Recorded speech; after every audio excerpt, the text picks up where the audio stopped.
Revenge with Karen. Who approved the invoice for $3,200 worth of artisanal office snacks. I barked across the hallway, holding the crumpled expense report like it was radioactive. No answer.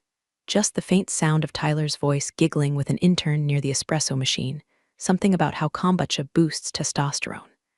I stared at the line item again. Team Morale Refreshments signed, T. Dalton.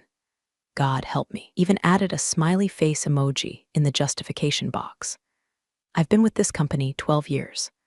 I know which vendors still use fax, which clients will ghost unless you email them at 6:01 a.m. sharp, and which junior managers can't tie their own KPIs without choking on the jargon. I've cleaned up every crisis from misprinted packaging to warehouse delays in North Dakota during a blizzard. Been called mission critical so many times in performance reviews it sounds like a military rank. But lately, I've been promoted to janitor of Tyler's corporate mess. He'd been in the building 6 weeks. 6 weeks, and already the place smelled like Axe body spray, desperation, and nepotism. Officially, he was my new strategic partner. Unofficially, he was the VP's larval son, fresh out of some overpriced business school, armed with a crypto startup failure, and teeth so white they could file harassment complaints on their own. He knew nothing about ops, nothing about compliance, nothing about inventory flow, just swaggered in with his Patagonia vest and started calling the conference room the Idea Forge. This morning, I'd spent an hour correcting an email he sent to our biggest vendor, misspelling their name, including last year's pricing sheet, detaching what I'm pretty sure was a shirtless Jim selfie instead of the updated Q3 projections. I fixed it, again, like always, quietly, professionally, because that's what I do. I'm not the star of this show. I'm the damn stage crew.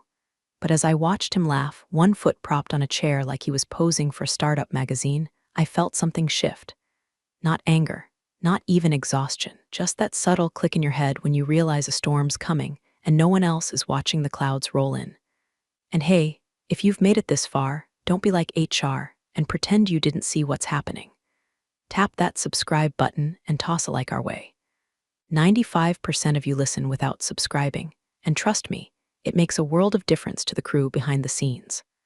Plus, it helps keep stories like this rolling faster than Tyler's expense account sushi deliveries. Anyway, back to the wreckage. The first real red flag came wrapped in ribbon. Literally. Tyler waltzed into our Monday team meeting carrying a vision board made from butcher paper and glitter glue, which he proudly taped to the whiteboard and called Project Synergy. His plan, turn ops into vibes. His words. Not a single deliverable, not a timeline, not a spreadsheet in sight, just magazine cutouts of Elon Musk, a beach sunset, and a grilled cheese sandwich with goals scrawled over it in neon green Sharpie.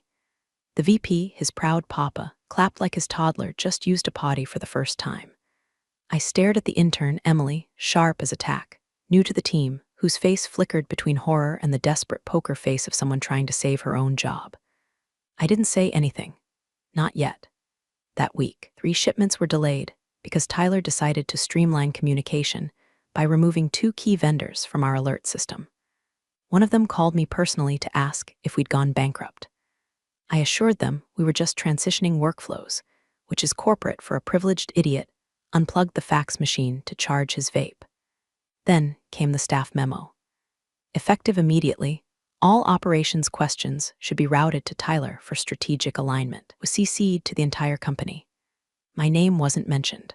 Not once. No context, no introduction. Just a picture of Tyler with his sleeves rolled up, smiling like he invented cross-functional synergy in his sleep.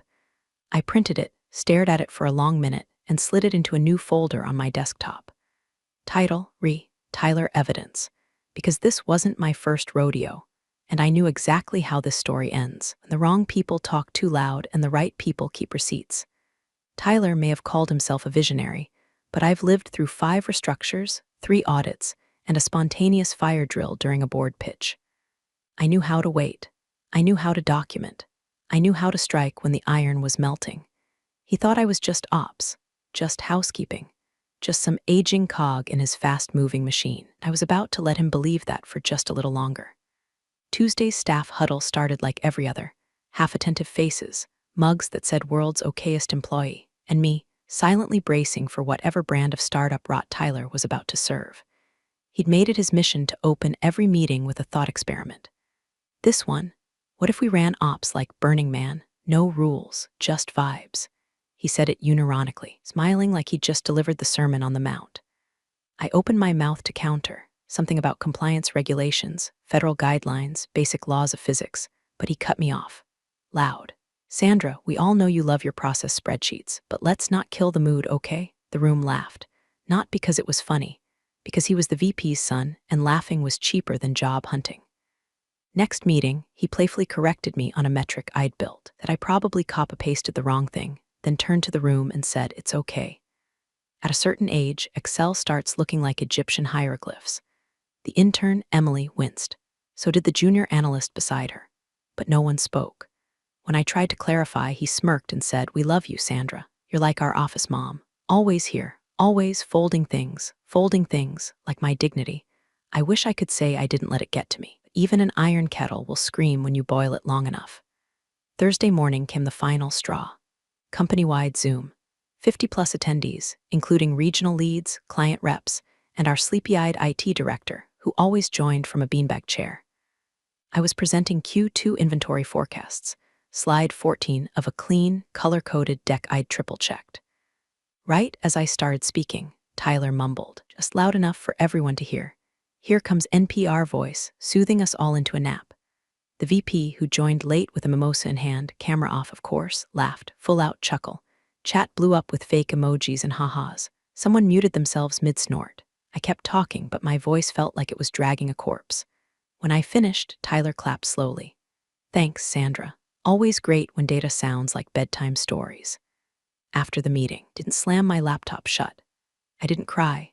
I just stared at the camera for a full minute, heart thudding like I'd run a marathon, then calmly clicked leave meeting. 10 minutes later, I was in HR's office. Tina, head of HR, blinked at me like I was asking her to define quantum mechanics in crayon. We take this seriously, she said, hands clasped like a televangelist. But well, you know how gray area it gets with tone. He didn't explicitly insult you. He mocked my voice, I said. She nodded solemnly. That's tricky, you know, some teams just have a jokey dynamic. It's a generational thing. I'm not here for generational roast. I'm here for safe workplace. We'll log it, she said. And maybe next meeting, let's just all try to reset the tone, yeah. I left with a smile made of broken glass. Back at my desk, I didn't check email. I didn't open Slack. I opened a folder. Tyler evidence. Inside, screenshot of Tyler's folding things comment in chat. Audio clip of his NPR voice jab, recorded via Zoom backup. Email from procurement flagging his unsanctioned vendor outreach. One internal note forwarded from Emily. Tyler keeps asking if he can just backdate this. Is that okay? I didn't know where this was heading yet, but I knew I wouldn't be gaslit into thinking this was normal. I've worked too hard, cleaned up too many messes, saved too many accounts from slipping through the cracks to be turned into a damn punchline. Let him keep talking, because I'd just hit record. My state's one-party consent law became my new favorite bedtime story. Every time Tyler opened his mouth, I listened with a sharpened ear and a thumb hovering near the record button. I wasn't paranoid, I was precise. After 12 years of navigating every policy shift, merger panic, quarterly bloodletting this company had thrown at me, I'd learned how to survive. But survival was no longer enough. Not with him treating the office like his trust fund playground and me like a glorified Roomba. So I got to work. The folder grew fat. Screenshots of chat logs, Slack threads, Zoom transcripts. A voice memo where he whispered to a colleague, honestly, I think Sandra has resting secretary face. It's kinda her thing. That one got backed up twice, loud and external. A digital rosary of disrespect. Emily, quiet as a mouse but with eyes like a hawk, stopped by my desk one afternoon. She didn't say much, just dropped a sticky note folded in half. Inside was a printout of a memo. Please adjust previous timesheets to reflect full attendance for client strategy sessions. Backdate to reflect project timeline continuity. Thanks, TD. There was no project. The sessions didn't happen. Been in Miami that week, posting Instagram stories about leveling up with mojitos and metrics. I cross-referenced his calendar. Empty.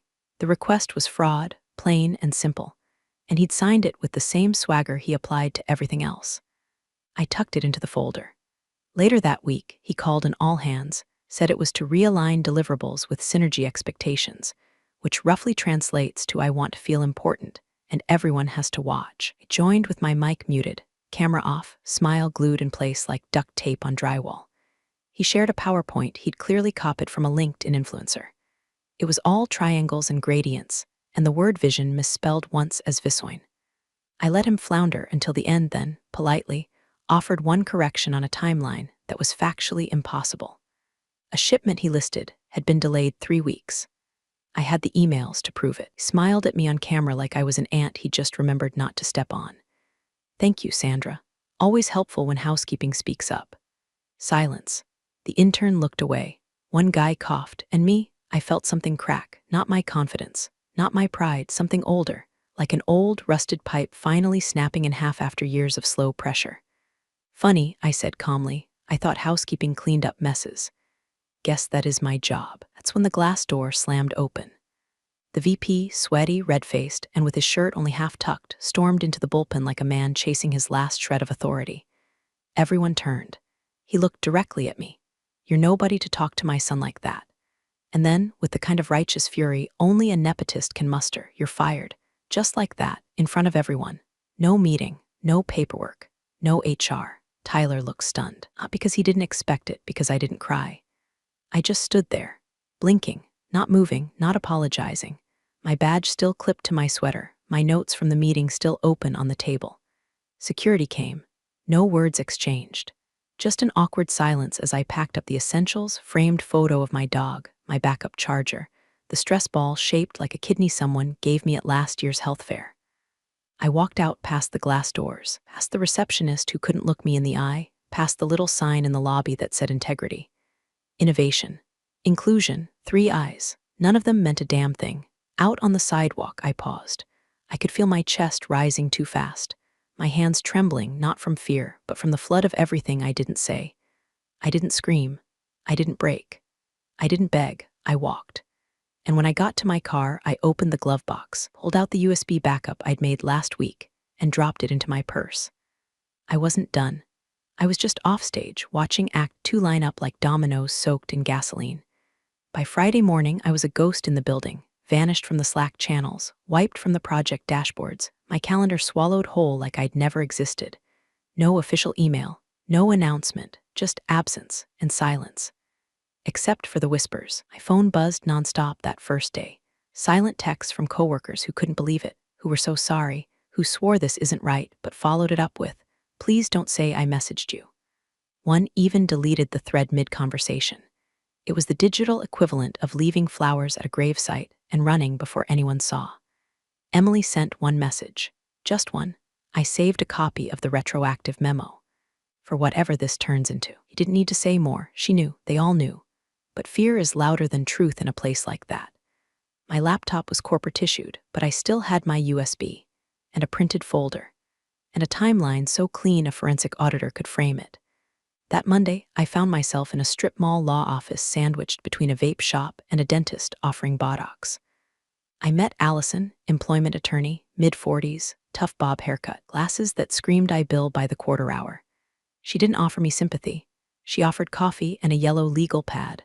I liked her immediately. We spent 2 hours cross-referencing everything.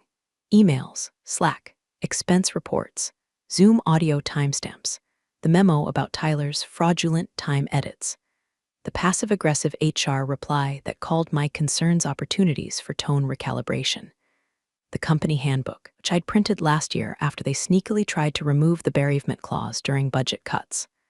That's where we struck gold. Clause 17b. In cases of suspected retaliatory termination, any employee with documented contributions exceeding 6 years' tenure and a clean HR record shall be subject to independent review by legal and compliance prior to dismissal. It was a relic, acted on during a past harassment lawsuit involving a VP and his executive assistant. Most employees didn't even know it existed, but I did. Because I'd been here through the lawsuits, the cleanups, the settlements, I remembered.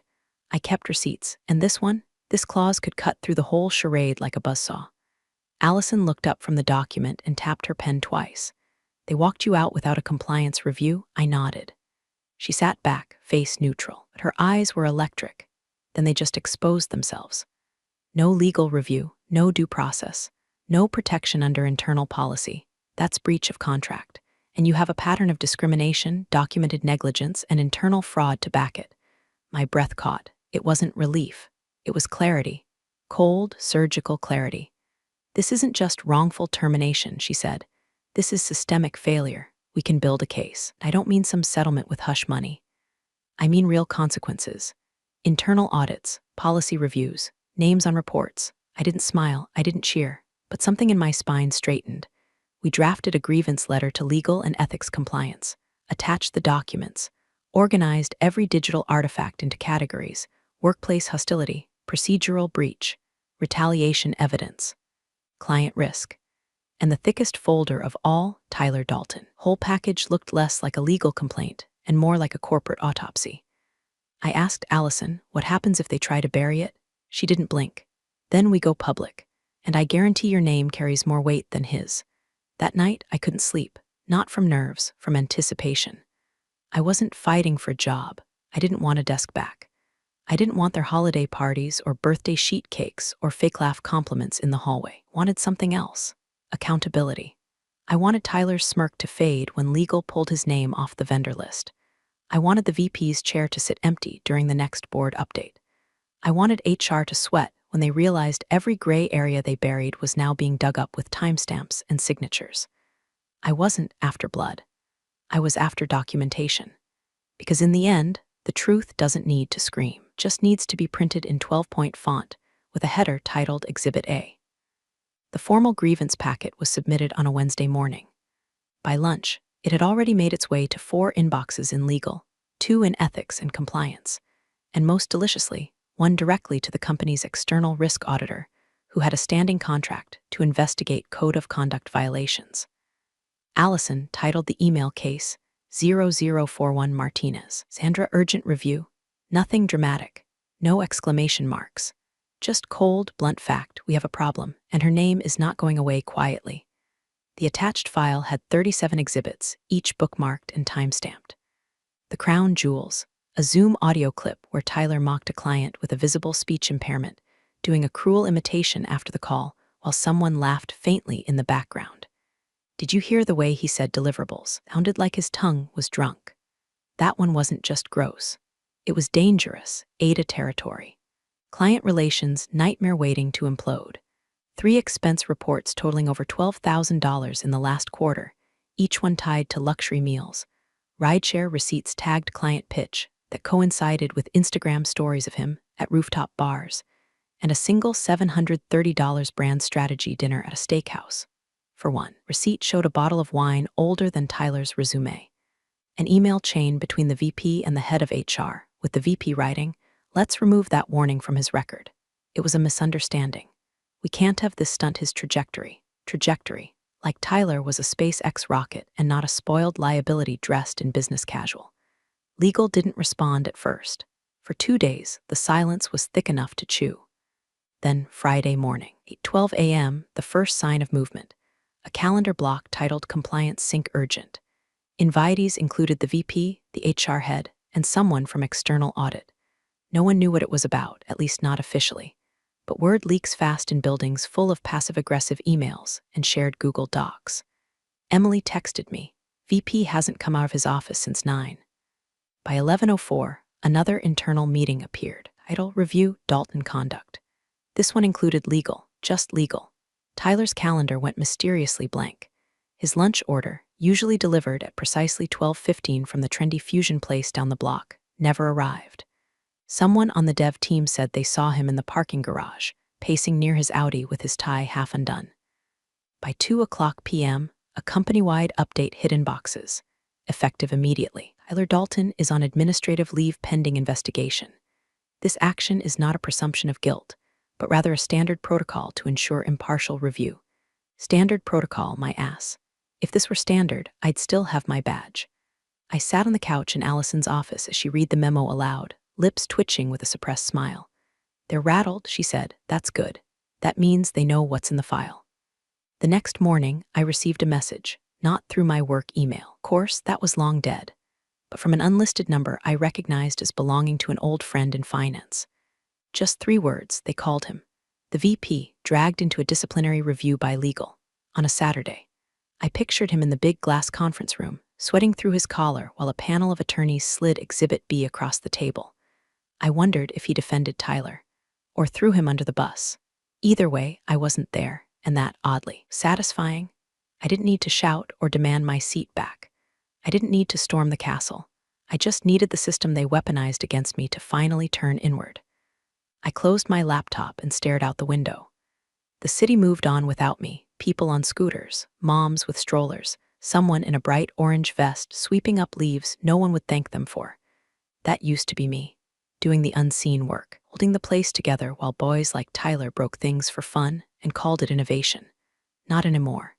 Now the folder with my name on it was sitting in the middle of the legal department's war table, and Tyler's Instagram had gone dark. Somewhere inside the walls I'd spent over a decade navigating, everything was shifting. And they didn't even realize yet I wasn't coming back. They moved fast, I'll give them that. By Monday morning, Andra Martinez no longer existed inside the company firewall. My name vanished from the org chart. Internal documentation listed my departure as voluntary. My badge ID returned inactive credential when a former colleague tried to pull up my old task logs. Every email thread where I'd flagged Tyler's behavior had either been archived, reassigned, or stripped of attachments. Digital scrubbing, subtle and surgical. Problem was, I already had hard copies, screenshots, and a lawyer who'd seen this rodeo before knew the scent of panic when a company started shredding digital fingerprints like it was tax season in hell. HR moved into damage control mode, reaching out to anyone I'd ever worked with. Just checking in, they'd say. Wanted to touch base about how you're feeling post-transition. One person I trusted, James, from logistics, told me they'd asked if I ever seemed emotional or resistant to new leadership. The phrase generational mismatch was floated. Generational mismatch. That's what they called it when a woman over 40 dared to challenge a boy king in techwear and nepotism. Meanwhile, Tyler was trying to recast himself as the victim. He posted a black and white Instagram story, a lone desk lamp, captioned, "Sometimes the brightest lights get burned first." I nearly choked on my coffee. Later that day, he sent a memo to select staff titled Rebuilding Trust, in which he claimed the recent suspension was part of a learning process triggered by misinterpretations and hostility from certain legacy personnel. He never said my name. He didn't have to.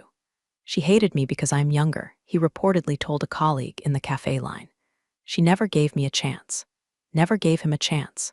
I gave him 3 months of cleanup, 3 project redos, 2 weekends of quietly fixing his misrouted vendor contracts just so the department wouldn't catch fire. But sure, let's call that hate. Then came the crack. An email, unsigned, no subject line, landed in Allison's inbox. Just a forwarded thread sent from a personal account with no name attached. Inside, 6 emails, dated months back. From the VP, let's push the review through regardless of the metrics. He'll get there with coaching. We removed the flagged behavior from his onboarding file. It was an overreaction. He's rough around the edges, but that's just how talent looks early on. We can't coddle ops people forever. And one final nail, Sandra's becoming an issue. Might be time to reassess her fit. Allison stared at it like it had teeth. "You know who sent this?" she asked. I nodded. "I have a pretty good idea." It was someone high enough to have seen it all, and silent until now. Someone who'd always kept their hands clean, stayed neutral, leaned out of every room where Tyler flailed and I absorbed the blows. But apparently, they'd watched the wrong person get walked out, and something in them snapped. People get brave when they think the ship is taking on water. And the ship was definitely listing. Legal, now fully awake and gripping the sides of their desk, scheduled an emergency alignment meeting, CEO's return day. No calendar code names, no vague invite titles. Just case 0041 urgent ethics review. I imagined the CEO landing at JFK, sipping his last sip of vacation scotch in the back of a black car, while his phone pinged nonstop. Welcome back to paradise. Tyler, meanwhile, went dark. No Slack activity, no socials. Word around the building was he'd been told to stay off company property. One junior manager swore she saw him drive past the office twice in one day, just circling.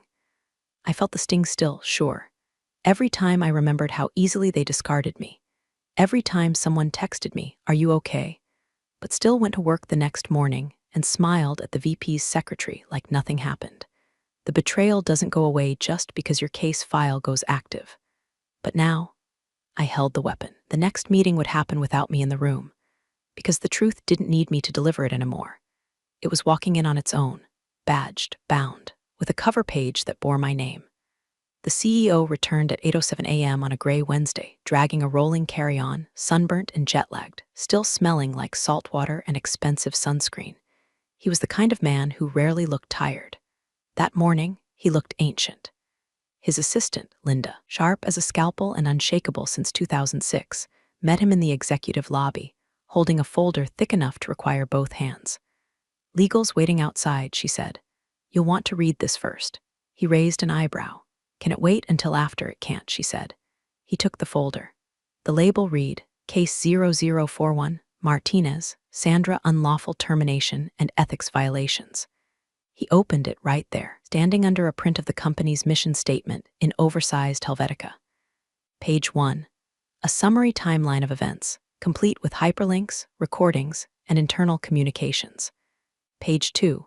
A signed expense report from Tyler, listing a client dinner at a rooftop sushi bar during a week he'd posted beach selfies from Puerto Rico. Page 3. Audio transcript of Tyler mocking the disabled client, followed by a Slack log of the VP referring to Sandra as overripe ops. By the time he hit page 4, the blood had drained from his face like someone flipped a switch. He muttered something under his breath.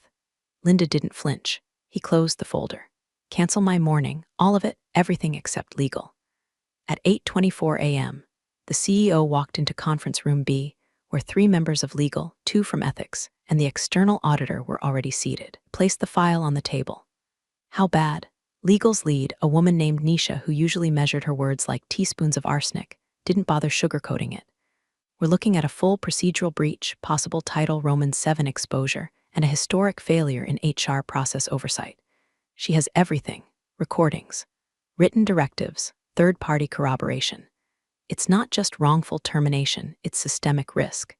"And Tyler?" he asked. He already knew. His name and signature are all over the expense abuse, the client mockery, the fabricated metrics. He pushed time cards through finance with no backup, then tried to cover it with ghost meetings. And his father? Nisha slid over an email from the VP. "Remove all flags on Tyler's file. We can't let this stick." The CEO read it once, then again. He didn't look angry. He looked betrayed.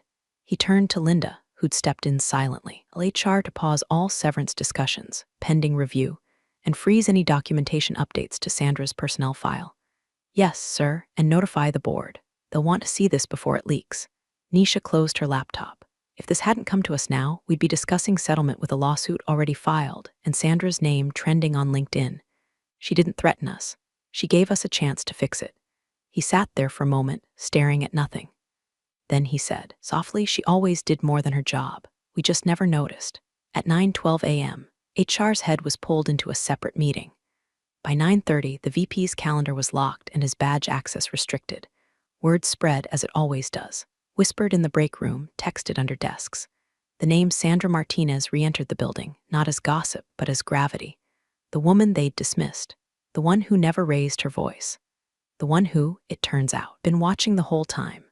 From my couch at home, coffee in hand, I read the forwarded summary with a calm so deep it almost felt like stillness. Not joy, not vengeance. Just the weight of being believed, finally, wholly, without caveats or gray areas. The system that spat me out was now choking on the evidence it buried, and my name was printed on every page they had no choice but to read. By Thursday morning, the company's website still listed the VP on its executive leadership page. By noon, that section was gone. Not updated, removed. As if he'd never existed, just a ghost in a tailored suit, vanished between board meetings and HR memos. Official internal comms followed a few hours later. Effective immediately, VP of Operations has been relieved of duty pending internal investigation. Interim leadership will be assigned. There was no mention of Tyler, no statement, no farewell. Just a quiet line at the bottom of a staff memo. Additional personnel decisions are under review, but silence says more than spin ever could. Inside the office, morale didn't collapse, it straightened, like a hunched spine finally standing tall. Colleagues I hadn't heard from in weeks started reaching out again, cautiously, testing the air. I heard about what you did. I'm sorry I didn't say something sooner. We knew you didn't deserve that. Didn't hold it against them. Fear makes people small, but the truth makes them brave again. Then came the big move. The board issued a formal directive, a third-party audit of all hiring practices, promotions, HR grievance procedures, and vendor affiliations from the last 5 years. Internal email subject line, Governance and Oversight Review, Phase I. It landed like a thunderclap. You don't order an audit unless you expect to find rot. From the inside, they'd already smelled it. My grievance had been a spark. Now they were realizing just how much dry kindling they'd been sitting on. Then came the leak. I didn't do it. Neither did my attorney. But someone, probably inside legal or a very ticked-off compliance intern, sent the full audit directive to a mid-tier business newsletter with a flair for corporate drama. Within hours, headline read, OpsMax Corp launches internal ethics probe amid termination scandal, sources say exec ousted. Nepotism allegations fly. Tyler's name trended in niche HR circles for about 8 hours. Then the memes started. I stayed quiet, watched, listened, until my LinkedIn inbox pinged. It was a longtime client, one of the few I used to handle directly, someone I'd saved during a shipping crisis 2 years back. Hi, Sandra. Been following the story. I wanted to reach out and say we always respected you. If you're available, we'd like to explore working with you directly. No middlemen, just clean ops. That message made me pause more than the HR file, more than the legal win, more than the VP's fall, because that was earned. Not a byproduct of corporate guilt. Not a make-up call. Respect. Unfiltered. I drafted a reply that night. Thanked them. Said I appreciated the outreach, then politely declined a direct partnership. I wasn't looking to rebuild what I'd just burned down. But I did offer them something else, a consulting agreement. One-time ethics evaluation, on my terms. No middle layers, no titles. Just me, my experience, and the truth they pretended didn't matter until it did. A week later, the company asked if I'd consider returning in an advisory capacity. Not to the same job, not to operations, but to ethics. Wanted me to help fix the systems that allowed Tyler to rise, that let the VP rewrite rules in the dark, that let HR bury reports with neutral smiles and team culture doublespeak. I thought about it, and I said yes, but only if I reported directly to the board, only if my contract was airtight, only if I could bring my own team, and only if they understood I wasn't there to make friends, was there to ensure no one else got erased with a single sentence shouted in a hallway. This wasn't revenge, it was architecture. I wasn't coming back to pick up the pieces. I was coming back to make sure they never cracked again. The boardroom hadn't changed. Same fake mahogany table, same oversized TV screen that never worked quite right. Same chairs with that odd lumbar curve no one ever adjusted because no one ever stayed long enough to care. But I had changed. I walked in wearing gray, not corporate gray, but storm gray. The kind that doesn't ask for attention, it commands it. My bag was simple, my shoes quiet, my posture unshaken. Every step I took was deliberate, measured, and steady, like someone who wasn't returning to a job but answering a summons. The CEO stood when I entered. So did legal. The board members glanced up, then back at the packet in front of them. Each one bore the same bold header, Policy Reform Proposal, authored by S. Martinez, Independent Ethics Consultant. No one offered coffee. No one needed to. The CEO nodded at me with something between gratitude and guilt. Sandra, thank you for coming. I returned the nod, not warm, not cold, just professional, of course. He gestured to the seat at the end of the table, not where I used to sit, not in the middle, not off to the side. The end, one they usually saved for external auditors, visiting attorneys, or now me. Legal cleared her throat. It was Nisha again, eyes sharp, spine straighter than ever. Your documentation saved us from a PR disaster, she said, full stop. I didn't blink. I didn't smile. I already knew that. What I wanted to know was, did they believe it? The CEO continued. Tyler and the VP are both under formal review. We've hired third-party investigators. Neither of them is allowed on the premises or in contact with any active staff.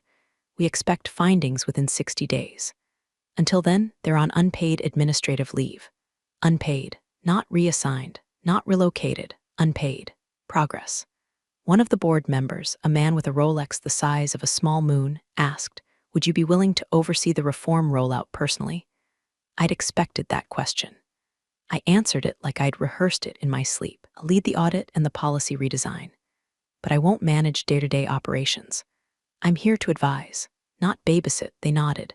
The CEO leaned forward, and the contract terms already reviewed, I said, flat rate, 6-month scope, full autonomy. I pick my own team, no oversight unless it violates federal law. Linda, the CEO's assistant, passed out copies. The contract was already signed. My initials marked every page, same 3 letters they once wiped from their systems, now stamped across their salvation. I didn't want revenge. I wanted frameworks. I wanted policies that outlasted me. Processes no VP could override with a golf course handshake or a 3 a.m. Slack DM, so I handed out one last folder. Title, Phase 1, Culture Repair and Oversight Protocols. Inside, an entirely new complaint escalation process, anonymous documentation channels, ethics checkpoints at every hiring milestone, and mandatory compliance training for all executives, including the board. The CEO flipped through it, stopped on a page marked Enforcement and Consequences, and read it twice. He didn't say anything, just nodded. A silence fell over the room, not awkward, not loaded, just respectful. I glanced at the seat I used to occupy during ops meetings, back when I took notes while Tyler made noise. It was empty now. No one had filled it. I didn't want it back. I had something better. I stood slowly, reached into my bag, and pulled out one more document. Placed it gently on the table in front of the CEO. Title in bold, all caps, Policy Reform Proposal, Final Draft. I looked around the room, these executives, these decision-makers, these people who once let me be walked out like a problem to be erased. And I said, calm as a storm that already passed, he called me nobody, but my name's on every page that just saved this company. Appreciate you sticking around, you wise old rebels. Smash that subscribe button, or this fossil might just cause another epic fiasco.